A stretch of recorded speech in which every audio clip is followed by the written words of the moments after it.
আগামী জাতীয় সংসদ নির্বাচনে বাংলাদেশে কোন দল ক্ষমতায় আসলে দেশের জন্য ভালো হবে? বাংলাদেশ জামাত ইসলাম। আপনার কি মনে হয়? একই মত। জামাত ইসলাম? হ্যাঁ। জামাত। হ্যাঁ।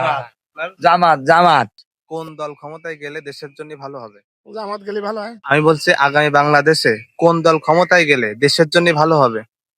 এটা আপনার আছে বিএনপি সরকার। জামাত যদি যায়, কোনোবার যায়নি, যদি জামাত ক্ষমতায় যায় আর ভালো কিছু করতে পারে, করবে। আপনার ব্যক্তিগতভাবে কোন দল সমর্থন করেন আপনি?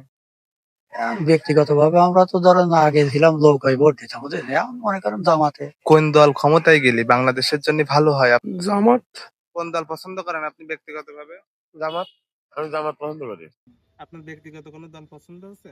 ব্যক্তিগত দল আমি বিএনপি পছন্দ করি। কোন দল ক্ষমতায় গেলে দেশের জন্য ভালো হবে? মুসলমান হিসেবে যেটা যাবি সেটা তো বলতে হয় যে জামাত ইসলাম গেলি ভালো হবে দেশের জন্য। বাংলাদেশে কোন দল ক্ষমতায় গেলে দেশের জন্য ভালো হবে?